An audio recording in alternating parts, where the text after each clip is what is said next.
नमस्कार दोस्तों, मैं हूं इसके चौधरी और एक बार फिर से आप तमाम शिक्षक अभ्यर्थियों के बीच हाजिर हैं एक बहुत बड़ी खबर लेकर। वो ये कि शिक्षक अभ्यर्थियों के बीच में लड़ाई है जारी और एक बार फिर से बीएड योग्यताधारी अभ्यर्थियों पर खतरा मंडराया।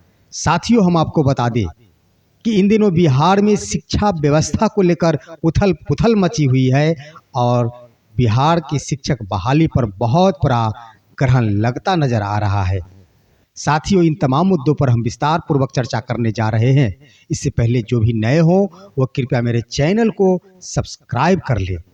साथियों, हम आपको बता दें कि इन दिनों बिहार की शिक्षा व्यवस्था बिल्कुल गर्म हो चुकी है। ठंड के इस मौसम में भी कभी शिक्षकों के लिए नए फरमान जारी किए जाते हैं, कभी शिक्षकों के लिए ठंड के इस मौसम में जहां सामान्य प्रशासन विभाग द्वारा ठंड के मौसम में 10:30 से लेकर 4:30 तक कार्यालय अवधि घोषित किया जाता है, वही ठंड के मौसम में विद्यालय जो कि छोटे छोटे बच्चों से भरे होते हैं वहां 9 से 5 नई समयावधि निर्धारित की जाती है। खैर, ये शिक्षा का सवाल है। पढ़ने वाले छात्र रात रात भर जाग के पढ़ते हैं, ये सही है। पढ़ने वालों के लिए न ठंड न गर्म न दिन और न रात मायने रखती है। तो छात्र को अगर कोई दिक्कत ही हो तो कोई बात नहीं, परंतु शिक्षण का कार्य होना चाहिए, इसके हम बिल्कुल समर्थक और स्वागत करते हैं। परंतु कुछ न कुछ छात्र हित और शिक्षक हित में भी ज्यादा ठंड पड़ने पर सोचा जाना चाहिए। साथियों, हम आपको बता दें कि मैंने कहा कि बीएड योग्यताधारी शिक्षकों पर एक बार फिर से खतरा मंडराया। साथियों, आज के तारीख में पटना हाई कोर्ट में एक सुनवाई हुई और वे सुनवाई ये थी कि तमाम बीएड योग्यताधारी जो शिक्षक बन चुके हैं छठे चरण के अंतर्गत, उन्हें भी सेवा मुक्त किया जाए, बाहर किया जाए सेवा से। और इस मामले की सुनवाई के उपरांत पटना माननीय उच्च न्यायालय पटना ने फैसला को सुरक्षित रख लिया है। क्या होगा ये कोई नहीं जानता। ऐसा ना हो कि अभ्यर्थियों के बीच की लड़ाई तमाम अभ्यर्थियों की जिंदगी ही बदल दे, जिंदगी ही धरातल में समा दे। ऐसा नहीं होना चाहिए। हम तो यही कहते हैं कि ये कुछ और नहीं हो रहा, सिर्फ और सिर्फ अभ्यर्थियों के बीच की लड़ाई हो रही है। साथियों, आप सभी अभ्यर्थी हैं, लड़ाई बंद कर देनी चाहिए। कोई किसी पर नहीं लगे। सरकार को क्या जाता, नुकसान आपको हो रहा है। सरकार किसी न किसी को बहाल कर लेगी, उन्हें अगर बहाली करनी है, परंतु आप जॉब से बाहर हो जाएंगे तो लड़ाई बंद करें, एक दूसरे पर कटाक्षेप बंद करें। आप सभी अभ्यर्थी हैं और जो भी केस मुकदमे चल रहे हो उन्हें वापस ले लेना चाहिए, जिससे एक दूसरे को हानि पहुंचते हो। एक समान तमाम अभ्यर्थियों के एक मांग को लेकर आप लड़ाई लड़ सकते हैं, लेकिन किसी को नुकसान किसी को फायदा हो जाए, इसमें लड़ाई का कोई औचित्य नहीं बनता है। साथियों, हर जगह लिखा है कि युद्ध का अंतिम रूप शांति होता है। कोई नहीं कहेगा लड़ने के लिए, कोई नहीं कहेगा मुकदमा जारी नए मुकदमे में भाग लेने के लिए। तो नया फैसला जो सुरक्षित रख लिया गया है बीएड अभ्यर्थियों के लिए, ये भी बहुत बड़ी बुरी खबर है। और ऐसा ना हो कि फिर से एक बार फिर से तमाम बीएड योग्यताधारी शिक्षकों के पक्ष में फैसला नहीं आकर उन पर उदासी का बरसात कर दे।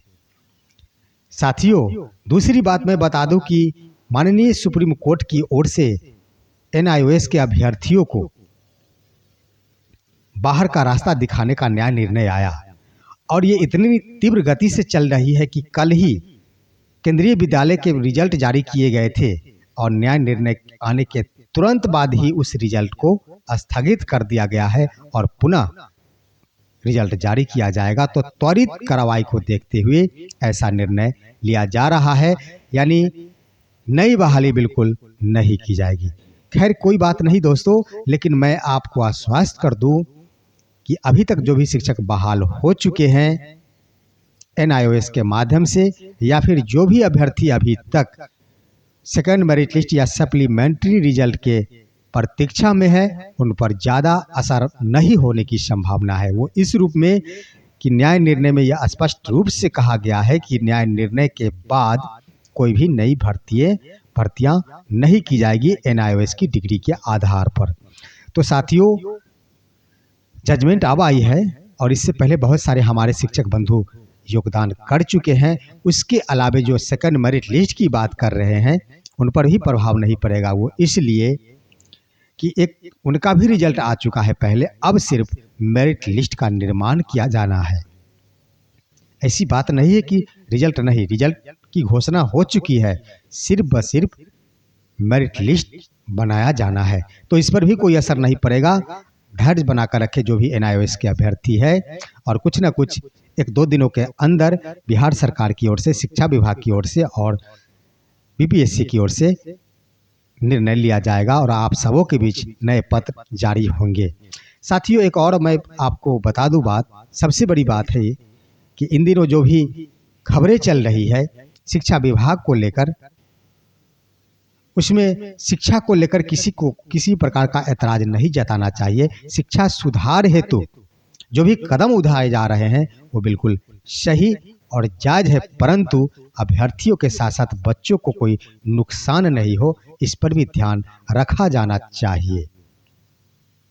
साथियों, मैं आपको बता दूं कि मैंने आप सभी को एक बार फिर से कल के वीडियो में और इससे पहले भी बताया है कि बहुत सारे अभ्यर्थी ये कमेंट करते हैं कि सेकंड मेरिट लिस्ट क्या होगा, उसका क्या होगा। तो सेकंड मेरिट लिस्ट अवश्य जारी किए जाएंगे। साथियों, आप बिल्कुल आश्वस्त रहे, इसे कोई नहीं रोक सकता, परंतु अभी जो उथल पुथल चल रही है, इस बीच सरकार को कुछ ना कुछ सोचकर, गंभीरता पूर्वक सोचकर निर्णय लेकर सेकंड मेरिट लिस्ट जारी करना चाहिए। ऐसा न हो कि पिछली बार की तरह जो कि सीटेट क्वालिफाई नहीं थे उनका भी जारी कर दिया गया, और DL ये प्रशिक्षण उत्तीर्ण नहीं थे उनका भी जारी कर दिया गया, और बाद में चलकर वे सभी के सभी शिक्षक बनने से वंचित रह गए।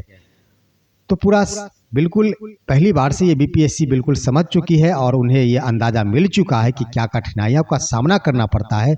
तो आप निश्चित रूप से फूक कर कदम उठाएगी BPSC और शिक्षा विभाग।